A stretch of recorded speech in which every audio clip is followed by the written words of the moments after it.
to my party, we're just getting started. A life is a dream or a nightmare scarring. Hand me a drink cause I think I'm going.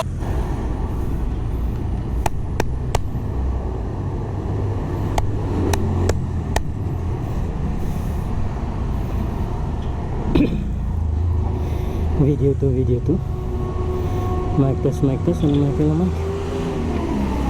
microphone test.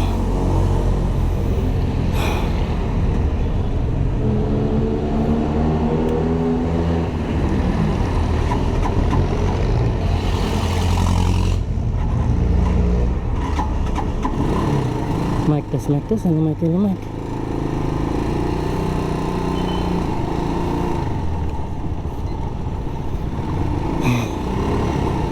So asa na po mga katambay. At ito nga po ang ating episode 2 ng Yana, okay? Ng Yana Controversy. Yana Controversy, diba? So yun nga, yung pinag-usapan natin last time, okay? Kung hindi nyo napanood, panoorin nyo muna po yun. Yung patungkol nga kay Yana Motovlog at yung viral na video niya or video ng video niya kasi involved na siya doon. So basically ang nangyari po is yun na, tulad na pagkasabi ko ng last time, parang hindi naman siya nagkagit-gitan actually. Parang nakating yung dinaanan niya kasi nga yung daan lubak-lubak kasi parang off-road naman yung daanan. Parang may ginagawang construction or whatever, or talagang sadyang hindi pa concrete yung daanan na yun. So medyo yun nga, naharang yung isang pickup sa harap niya or sa dinaanan niya kasi nga ay parang may lubak nga, okay?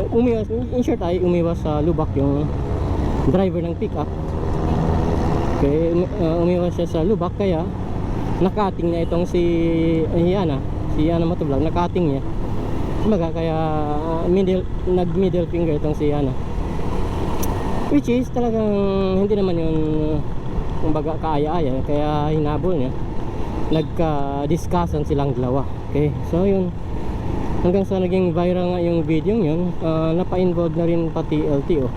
So yun, hinihingan ng anong tawag doon? Hinihingan ng statement, okay? Itong si Yana ng LTO kung bakit hindi daw ipa-cancel o ipa-suspend yung kanyang lisensya. Kaya kumbaga hiningan siya ng rason, pinapa-explain siya sa nangyari.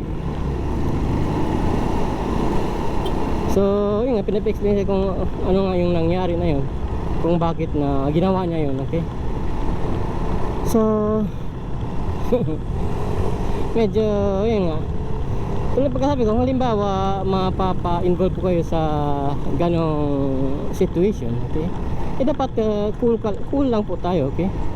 Kasi ako honestly, ilang beses na rin ako na-involve sa mga ganon, okay? Especially pag dinadrive ko dati yung minivan ko, okay? Kasi yung minivan ko wala pong camera yun sa gilid. Always ako nagkakamali na makalimutan yung signal light, tapos bigla akong liliko, tapos biglang may dadaan na motor, yun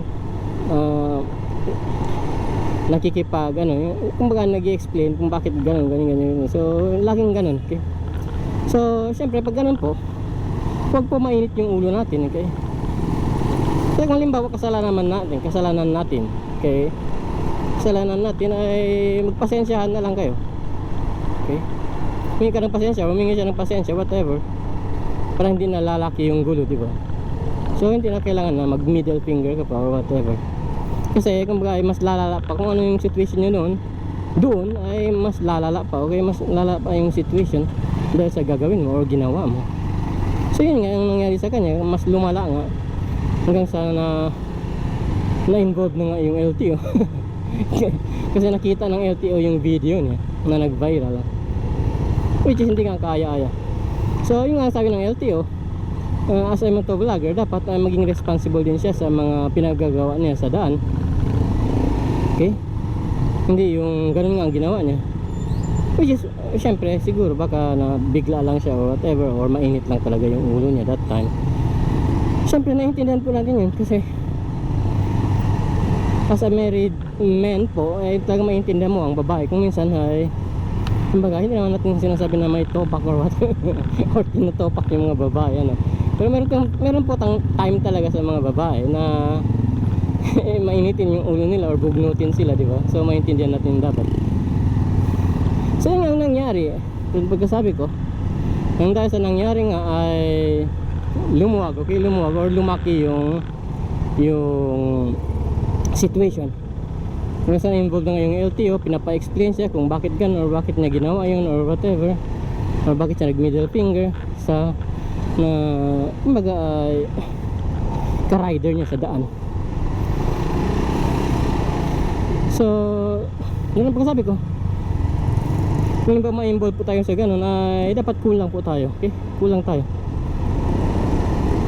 May isang beses nga may nabangga ako kotse kasi nagdadrive itong dala ko, nagdadrive ako ng kotse, nabangga sa pag-iisip kung ano nang pinag-iisip ko, nabangga ko yung bagong kotse ng isang parang retired ata yun, sa dulo, sa bumper talaga, as in na nabaklas yung lock sa bumper. Buti yung sasakyan parang Wigo na bago, yung bagong Wigo.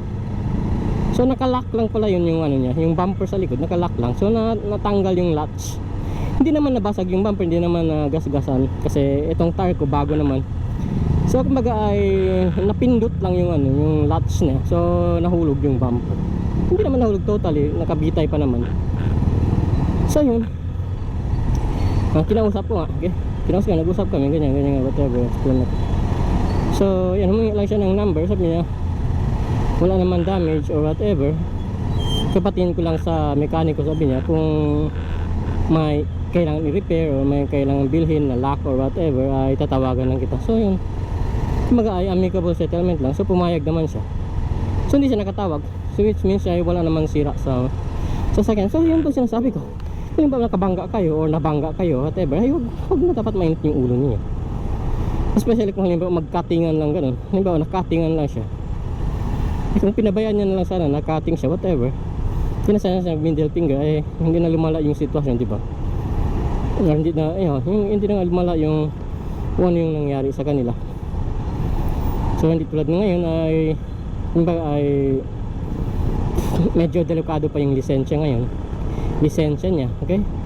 Si Yana Motovlog po, hindi po ako nakapalo sa kanya. Hindi ko alam kung ilang followers na yun siya, or kung sa Facebook ata yan siya maraming followers, or sa YouTube, hindi ko alam kung meron siyang YouTube or whatever, pero sa Facebook yun. So ibig sabihin ay more or less meron din siyang siguro YouTube channel, pero sa YouTube nga, sa Facebook nga yun na nag-viral yung kanyang video. So ang sinasabi natin is yun nga, pag halimbawa ma-involve po kayo sa mga ganong situation, which is nandito na naman tayo sa traffic. Mag-e-ending na yung ating video, 2 minutes 2 minutes. So nandito na naman tayo na stuck sa traffic. By the way, ito pang dahilan kung bakit na ayaw ko nag-vlog kung mga ganitong oras, okay? Mga 3 na po ito lampas, almost 4 o'clock na. Kaya ayaw kong lumalabas masyado kung ganitong oras dito sa Sambuanga, kasi yung mga estudyante pauwi na, yung mga taga-opisina pauwi na rin. So nagkakatambakan po sa daan. Kaya mas gusto kong nag-vlog sa 12 o'clock, ganyan, 1 o'clock, or early morning talaga, like 6 o'clock, 5 o'clock in the morning. Yun, kulang na kulang talaga yung tao, kasi nakakapag-vlog ka ng maayos, kasi nga ay walang traffic masyado. Dito sa Sambuanga hindi naman masyadong traffic talaga actually. Hindi naman masyadong makuha yung traffic kasi mga less than 5 minutes ganyan, umuusad naman. Kaya lang yun, nakakasagabal sa ating pagmumotovlog kasi syempre natatambay tayo sa gitna ng daan, diba? So yun ang nangyari, okay? Yun ang nangyari kay Yana Motovlog. Kaya kung halimbawa ma-involve po kayo sa mga ganun, ito lang pagkasabi ko, dapat cool lang tayo. Either na siya yung may kasalanan o ikaw yung may kasalanan, ay magpasensyahan na lang kayo. Kung halimbawa hindi naman siya nakipag-discuss sa'yo, di pabayaan mo na lang, di ba? Tapos kung halimbawa ikaw naman yung napakyuan ganun or na middle finger, pabayaan mo na. Kung hindi naman yung nakakababa ng pagkalalaki mo kung baga. Kasi hindi naman kilala yung kotse mo, ay di pabayaan mo na lang, di ba? So parang hindi ko alam kung nagkaso ba yung lalaki or nag-drop ng kaso. So hanggang sa muli po, okay, pupunta natin sa next episode kasi 30 seconds na lang ang ating episode ngayon. Yan pang dalang bakit nilagay natin yung ating timer dyan para may makikita natin kung ilang minutes na tayong nagsasalita or whatever, okay. So yan, malapit na mag-end ang ating video. So sa susunod naman po, okay, hanggang sa muli po, at thanks for watching.